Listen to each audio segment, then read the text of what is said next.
Our guest this week is Mr. Arun Seth, Managing Director of British Telecom in India. Welcome, Arun, to the Computer Show. Thank you, Dewang. Tell us, Arun, the new telecom policy seems to be back on the roads, and this slant is creating more competition. However, some people believe that because of the new telecom policy or because of competition, the existing players, which is the government players, would not survive. So what does this new telecom policy competition, what does it have for the common man? Well, Dewang, there are two ways of looking at this one. One is to answer your first question about that the policy is back on the rails. Yes, I'm really glad because I read in the papers that the crucial issue of the Attorney General's opinion, which was holding people from, that's the old operators from moving to the new regime, has finally been solved. Now let's see when the rules and the terms and conditions come out. And that should set the ball rolling on that angle. I see, but from the competition point of view, I mean, British Telecom, in UK, you were a monopoly once upon a time, and now you have 200 players. So has it affected British Telecom? Has it helped British Telecom? So do you see that happening in India? We are a living case study, Dewang, of the fact of what a fuddy-duddy public sector can change into. You're a good example of a fuddy-duddy public sector changing to a private sector. To a very competitive, lean and mean, if we can call 120,000 people lean and mean, company which has moved from one country operation 15 years ago, which had 250,000 people, to today a 120,000 man operation, which is now spread over 55 countries, having a turnover of $25 billion, a market capitalization of $100 billion. So all this after you turned private? All this only after we turned private. And guess what made us change? It's purely competition. Today we have now 200 competitors in our turf, and it's made us change. And that's the best thing which has happened, because today prices in the UK in real terms are about 30 to 40% of what they were 15 years ago. And that's what a common man wants. Today the price of calling within the UK or from UK to US or US to India or anywhere has come down. Finally, that's what I as an individual would want, because it helps me to a lower price, helps me to communicate with my own people, helps me to do business better. And that's what competition is all about. So I don't think we have anything to fear. But the key lesson in this is that we got to learn to change ourselves. And that's the key in this one. So I think there's a great lesson in what we've learned. So can we say that although the TRAI reduced the prices of the long distance inside the country, but do you see that something more happening with the new telecom policy implemented, more prices coming down for the common man? Well, I can give you a perspective on that, Dewang. What happens that when the prices are high, it's a classical economics that the pie is small. That means the total amount of money that people spend in terms of using those services. Now, if the prices go to half, the pie is not going to double, it's going to go 20 times. That's the beauty of telecom services. So what will happen is that today, let's say the fear which BT used to have 15 years ago is that we had only 100% market share. And that was a worry. That we used to say, how the hell can we live with less than 100% market share? But the key is not market share.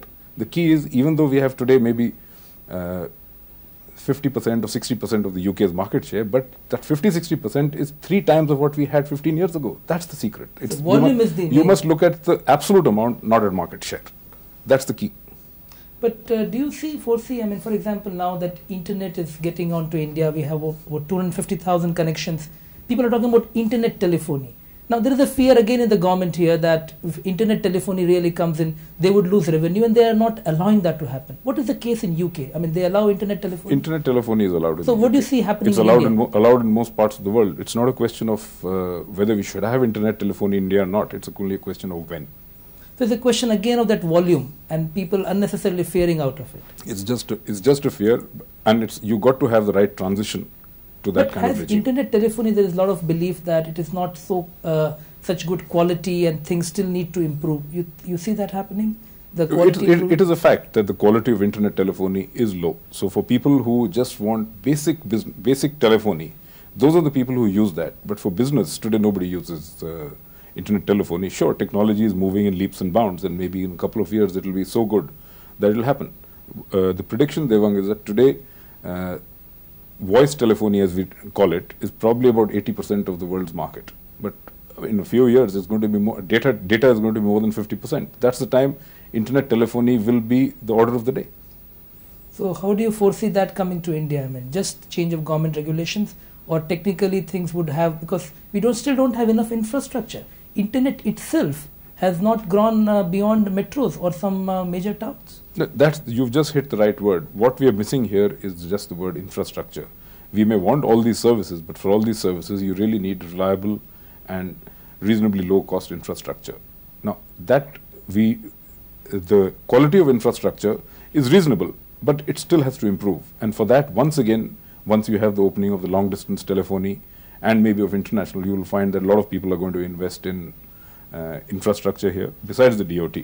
And that will help. There will be competition there, and competition will make sure that better and better services come to the common man.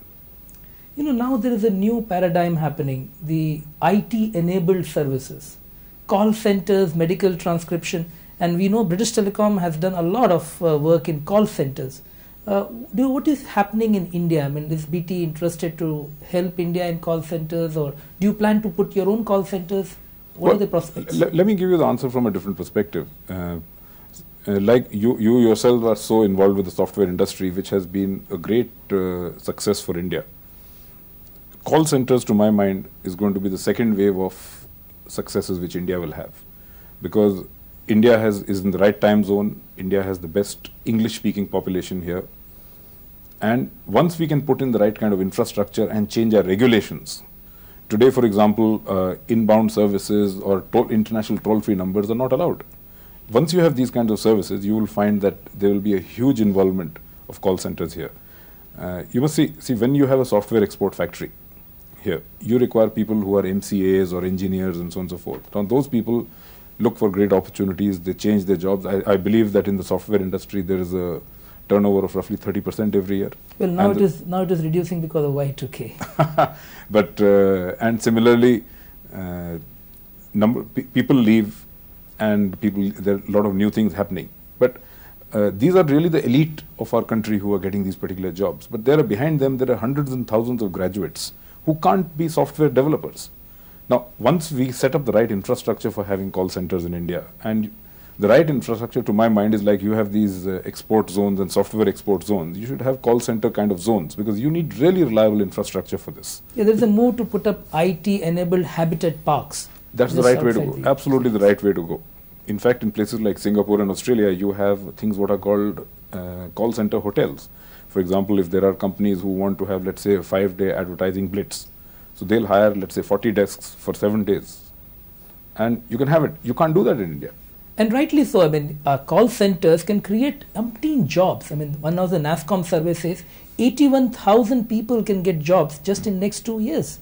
So it's a great opportunity. No, the opportunity, as I was telling you, is not just for the numbers of people. So many more people are there in the software, but this is a different category of people who are today not having those many employment opportunities. This will be the biggest service that we can do for the nation, actually, that you will be able to create the right kind of opportunity for these guys.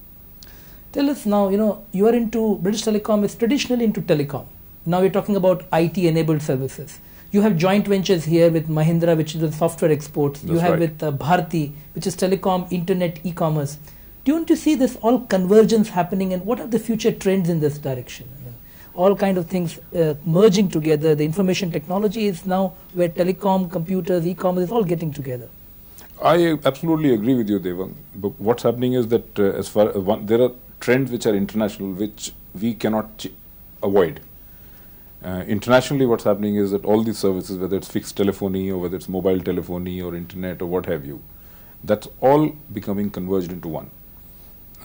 Traditionally, you have a phone on the wall. Tomorrow's man on the street will want to be communicated wherever he is. He's not bothered which location it is. He doesn't want a phone which is plugged to the wall. All he'll have is maybe at that time, I don't know, maybe a watch or something which looks like, which he wears on his hand, which is his personal communicator. And it'll be connected by wireless to wherever he is. He'll have one number in the world for all his services. That's the trend that we see. And you see that trend coming to India pretty fast? It won't come all that fast, because traditionally we have been, one issue is the infrastructure. Because you require for this extremely good management of spectrum. You must make sure that the rules and regulations which we have all allow these converged services to work. Today, the rules under which we all operate, they all make sure that a VSAT service is separate, an internet service is separate, a fixed is separate, mobile is separate, and these don't mix by law. But my guess is that the new telecom policy does take this convergence into account, and over time they will make sure that all these things can interwork with each other. So that there's just one license for doing all these services. Because law and bureaucracy cannot stifle technology. I mean, that's something which is just not possible. And that's probably we're trying to do in India. It's the other way around. I think it's technology which is making the bureaucracy change. Thank you, Arun, for joining us on the Computer Show. Welcome. So that was Mr. Arun Seth, Managing Director of British Telecom in India, telling us that PCs may be called personal communicators in future.